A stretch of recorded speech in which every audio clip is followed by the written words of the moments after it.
সর্দার তাহলে আপনি আন্দাজে বোঝাচ্ছে হাই রেঞ্জের দেখতে শুনতো সর্দার কালকে যেন পাঞ্জাবি পায়জামা আছে সর্দারের প্যান্ট শার্ট চলতো না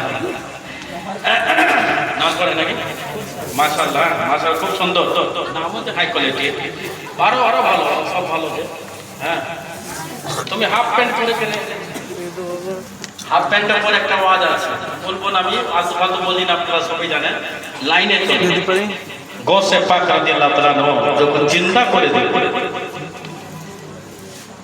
তো ওই মহিলাটা বাচ্চাকে নিয়ে হাঁটতে হাঁটতে চলে যাচ্ছে কোথায় হযরতে আব্দুল্লাহ সময়ের কাছে জোরে বলুন সুবহানাল্লাহ আর মহব্বতে বলতে হবে সুবহানাল্লাহ হ্যাঁ আব্দুল্লাহ সময়ের কাছে আব্দুল্লাহ সময় দেখেছে তো খুব খারাপ আরে বলতে আসসালামু আলাইকুম হুজুর ওয়ালাইকুম আসসালাম কি ব্যাপার বাচ্চা বলে বাচ্চা আমার যার মাথায় আপনি হাত রেখেছিলেন একবার তো এই বাচ্চার ব্যাপারে বললেন তোমার সন্তান হবে না যে আপনার কাছে আসলাম একজন মুরব্বি পাঠালো বলে বল দোয়া করতে তাহলে হবে ঠিক আছে দোয়া করে দিলেন আপনি হয়ে গেল 2 নম্বরে বাচ্চা হলো আপনার কাছে কিছু গিফট নিয়ে আসলাম আমার বাচ্চার মাথায় হাত রেখে দিলেন আজকে হাত রাখলেন কালকে বাচ্চাটা আমার মরে গেল আবার আপনার কাছে আসলাম জিন্দা করে দিলেন আপনি বললেন জিন্দা হবে না বলে ঠিক আছে বললাম জিন্দা হবে না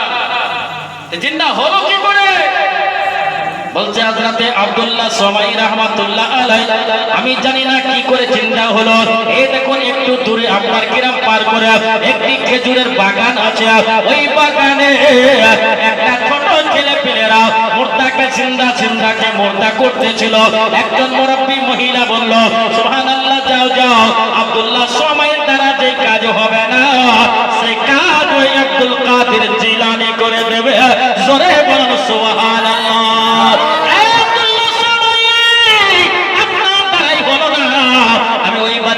সামনে গেলাম আর বাচ্চাকে আমি লুকিয়ে বাচ্চাকে ওই লাইনের মধ্যে শুয়ে দিলাম সমস্ত বাচ্চা উঠে গেল সমস্ত বাচ্চা উঠে যাওয়ার পরে পরে সুবহানাল্লাহ আমি চিন্তিত হলাম আমার বাচ্চা মনে হয় জিন্দা হবে না কিন্তু আব্দুল কাদের জিলানী এই বাচ্চার নাম ছিল আব্দুল কাদের জিলানী ওই আব্দুল কাদের জিলানী আল্লাহর বারকাতে কথা বলতে লাগলো চোখ থেকে ঝরঝর করে পড়তে লাগলো বলো রব্বুল আলামিন বাচ্চা আমি বলতেছি আপনার আব্দুল কাদের বলতেছি আপনার প্রিয় বান্দা বলতেছি আপনার আমি দোস্ত বলতেছি আমি আব্দুল কাদের মার পেটে 18 পারার হাফেজ হয়েছে ওই আব্দুল কাদের আল্লাহ গো 18 পারা হাফেজের কোরআনের সাদকাতে আল্লাহ গো ওই বাচ্চাকে জিন্দা করে দাও ওই বাচ্চা জিন্দা হয়ে গেল ওই বাচ্চা জিন্দা করলো এই বাচ্চাকে আমার কোনো দোষ নাই বেরাদার হযরতে আব্দুল্লাহ সময় চিন্তিত হয়ে গেল মনে হয় আমার নাতি জিন্দা করেছে যার নাম হলো আব্দুল কাদের বড় পীর গৌসে আযম রাদিয়াল্লাহু তাআলা আনহু একবার জোরে বলুন সুবহানাল্লাহ একটা লাঠি দিল লাঠি কি নিল লাঠি একটা লাঠি যখন নিল 18 জনকে 18 পারা মুখস্থ করলেন তা আপনাদের মধ্যে 18 জন ব্যক্তি 100 করে টাকা দিতে হবে গোশ পাক মার পেটে মুখস্থ করেছে বেশি চাইবো না জালসার জন্য 100 টাকা করে 100 টাকা করে 18 জন যে দিবে তার যে কোনো একটা নিয়ত পূর্ণ হবে 100% 100 টাকা আমার কাছে দিয়ে যেতে হবে নগদ টাকা ধার বাকি আমি দিব না গোশ পাকের আজকে মাহফিল এই মাহফিলে আমি 100 টাকা আমি থেকে শুরু করি দেখেন বাপরে আমার আগে যদি আমার বন্ধুগো থামেন আমার টাকা আছে না দেখতে হবে আছে তো কিছু নাই তাড়াতাড়ি 18 জন দেন 100 করে টাকা থামেন এরপরে খুচরা নিয়ে নেব দেখেন 1 নম্বরে আমার বন্ধু দিল আপনার বিচার চুগলা বাপরে আজ থেকে পরিচিত গো হুজুররা তাল বিলিমরা আপনাদের নিয়ত কি আছে বড় হুজুর হবা না আপনাদের শুনে গো হুজুর আপনাদের বড় হুজুর হবার নিয়ত এইদিকে টাকা দেন এইদিকে থাম মারেছেন টাকা ওইদিকে রাখবেন। আর একজন দিয়েছে 1000 টাকা। আরে তাকবীর, নারে নারে রিসালাত, মাসলাকি আলা হযরত और हमारे सुन्नत गौसे पाक का दामन नहीं छोड़ेंगे। सुभानअल्लाह, 1000 টাকার দাতা। দেখো 1000 আমি চাইছি 143,000 টাকা বুঝি থেকে। এই তাড়াতাড়ি যে 18টা পারা গৌসে পাক মার্কেটে মুখস্থ করেছে, আর যদি না দেন তাহলে আমি বলবো না, আর বেশি কিছু বলবো না। কত বলবো? হ্যাঁ, কত শুরু করেছিলাম? 10:30, 11:30, 12:30, আর 8 ঘন্টা বলবো। 8 ঘন্টা বলে শেষ করে দেবো আজকে। আমারও শরীর ঠিকঠাক আছে। খুচরা পয়সা এদিকে নাকি ইসলাম ভাই? আচ্ছা, হ্যাঁ দেখেন তাড়াতাড়ি বলেন।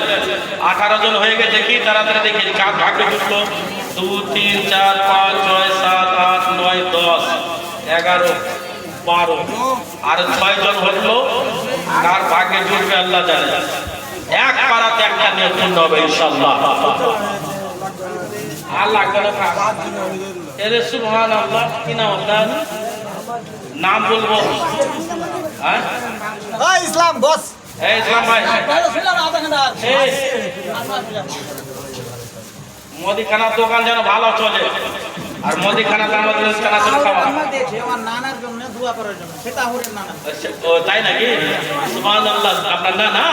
দেখো আপনি তো নানার মতন লাগছে। আপনার নানা আছে? নারে তাকবীর একবার লাগে যাবে। নারে তাকবীর, নারে রিসালাত, মাসলাকি আলা হযরত সাদা আবু সাহেবের নানা সিনামা।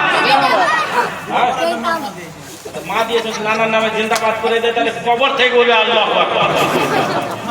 আমরা সুন্নি মুসলমান। মৌলানা মৌলানা রিজওয়ান সাহেব, মাশাআল্লাহ। একটা রিজওয়ান সাহেব জান্নাতের দরগার নাম। রিজওয়ান সাহেবের বাড়িতে সব দিকে আলহামদুলিল্লাহ সব ঠিক। এই গ্রামে যখনই আসি কোনো দিকে প্রবলেম হয় না। আজকেতে একবার কোনো প্রবলেমই হয় না। গরম গরম রুটি, গরম গরম খাবার, পিঠিও সুন্দর, রুটিও সুন্দর, ঘরটাও যেন সুন্দর হয়।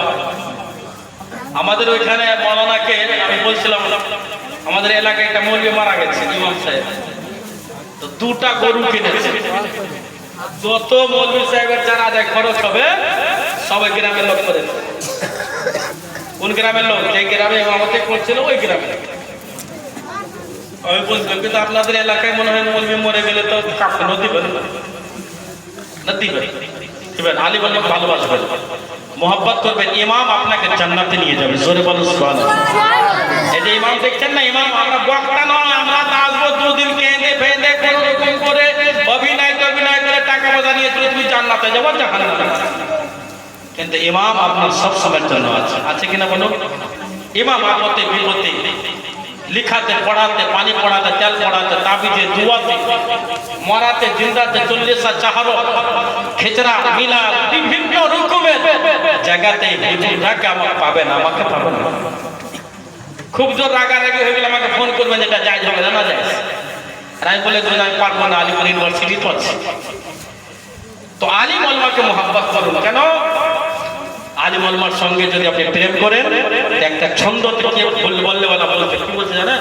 একটা ছন্দ বলছে, আলিম ওলামাকে মোহাব্বত করলে ছন্দ বলছে, যে ছন্দ আমি 4000 টাকা মোটামুটি পেয়েছিলাম কলকাতার সরজমিনে, ওই ছন্দটা বলছে। জোরে বলে দেন সুবহানাল্লাহ। এক মর্তবা হাত উঠা के बोलो या रसूलुल्लाह।